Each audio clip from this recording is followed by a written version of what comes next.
Despite strategic planning, so many businesses are not able to deliver growth. And there is a reason. Hi, this is Shweta here from Growth Idea, and today I want to talk about that reason. Now, I'm 100% sure that you are familiar with planning, right? We all have been doing planning. But the concept of strategy has only come into play over the last few decades. And what people think is that if I put strategy and planning together, that becomes strategic planning. And it's a very powerful sounding phrase, isn't it? You say, team, we need to do strategic planning to be clear as to where we are heading and what do we need to do to deliver growth. But it doesn't really get the results the way it should. And there is a reason, because planning is where you're making a list of activities and you're putting a timeline, and then there is this implementation happening, right? Wherein strategy really is a theory. It's a hypothesis. It's not a list of things. So strategy is not planning. If it's a theory, you're really saying, okay, what is that set of choices that I'm going for, which is integrated in nature? You're really deciding that what is your playing field and what are you going to do in this playing field to give yourself the best chance of winning. That's strategy. Now, the question that you have to ask, therefore, is that why there are so many businesses out there who are more comfortable doing planning than doing strategy. Now, again, if you reflect on this, planning is very comfortable, right? When we have our planning workshops, right, which is not called planning workshop, we actually call it strategic thinking, where you are thinking strategically and then you are actually making your plans around the execution of the initiatives. But the first part is strategic thinking. But it's very difficult for most of the business owners to be in that domain. They want to very quickly move into the planning side of it, writing down things. And why? Because planning is comfortable. It feels good when you're writing down things. And generally, if you think about it, people are thinking of, for example, we need to improve customer service. We need to launch a new campaign. We need to have a new unit set up. These are the things which are primarily in the control of the business team. And therefore, it feels like, yeah, you will be able to action it. Also, there is another nature to planning where it's not really integrated. It could be what manufacturing team has to do or what marketing team has to do and what customer team has to do, right? It could be very, very disjointed, but you're still putting the headings and you're writing down the list of things that each part of the business has to do. Wherein strategy is very, very uncomfortable. You are thinking about which playing field I should be in or should not be in. You're actually thinking about how do I make more customers buy the products or services so we can actually add the right value and get the right value in return. This is where things are not in your control fully, right? So it's a hypothesis. It's a theory that you're trying to make and saying this is what will give us the best chance of winning. Now, the other important part is, which is where the peeling of layers is required, or you have to think of the second level consequence and the third level consequence, where concepts like balanced scorecards get taught by us to our clients to really ensure that when you're thinking of a theory or a strategy and saying this is the growth pathway, then what are the potential implications? Because remember, strategy has to be integrated.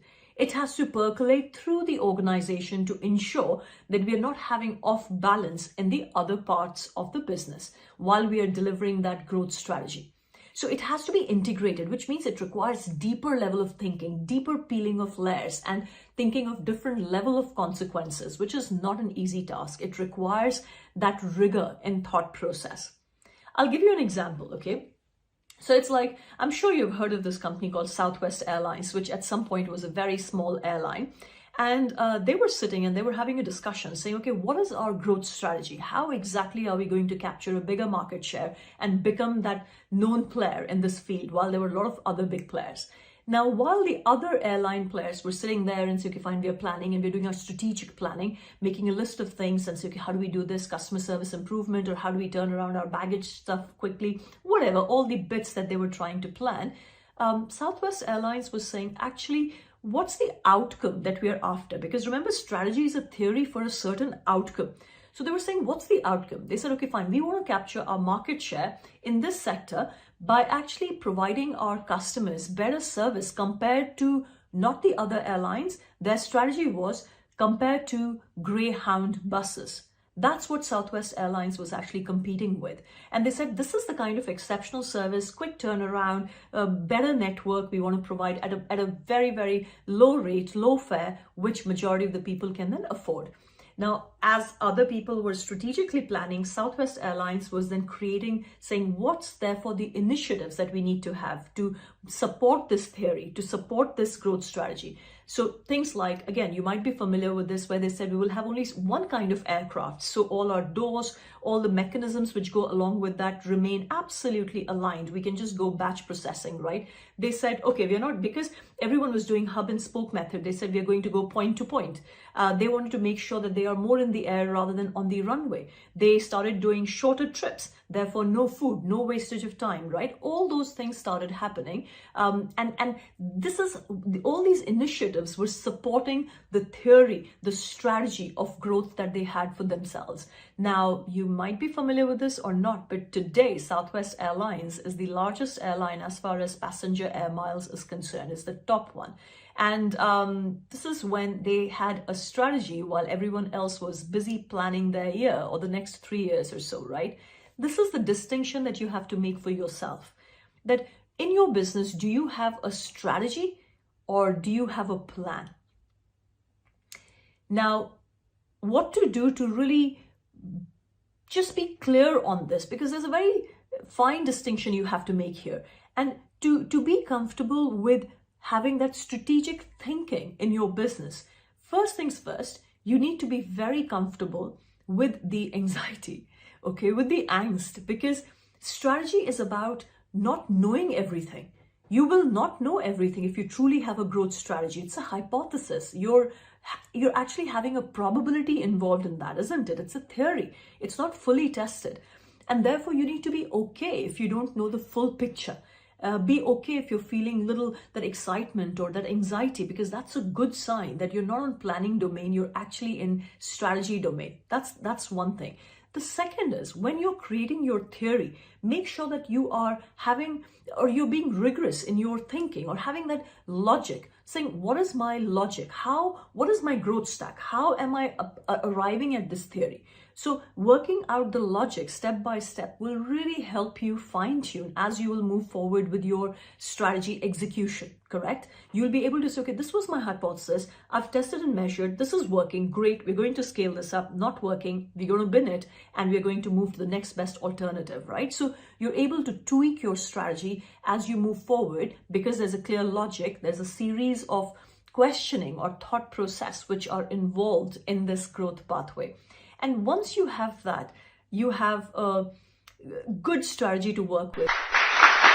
And remember, another third thing is that it's not a rocket science. Don't make it a rocket science. It's supposed to be simple. Your strategy should actually be very simple, not like pages and pages and pages. It's like you can explain it to someone saying, we are going to be in this playing field. This is our so-called sandbox.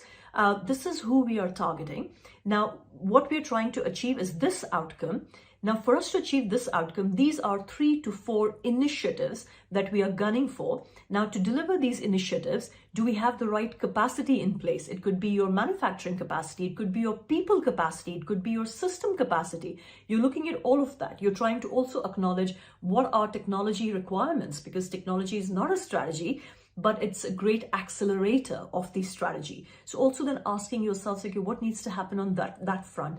And when you look at these simple steps, you're like, yeah, I get it. This is my thought process. This is my growth pathway. This is my growth strategy. And then you go about delivering that systematically. Now, to deliver that, you have to plan the execution. This is where planning comes in, but you will notice that there is a better integration, there is a flow, there is a logic, and now you're planning that with a proper timeline with clear accountabilities. And obviously there is the whole bit, which is a different topic altogether, as in how do you make sure that the execution is happening at the top level with the best accountability, with the best alignment, and with the highest chances of success.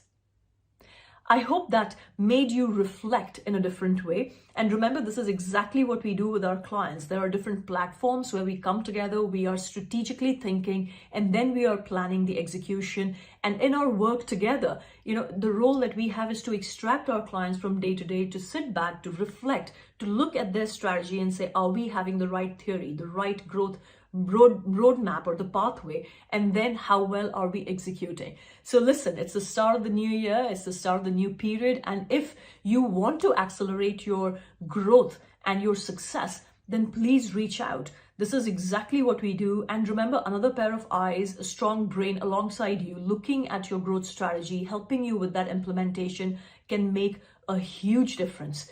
So I hope you will reach out to us, and make sure it's not strategic planning. You're doing strategic thinking, having a proper strong theory, which is backed by proper logic and a great execution planning. You take care, and I'll be in touch with you again very soon.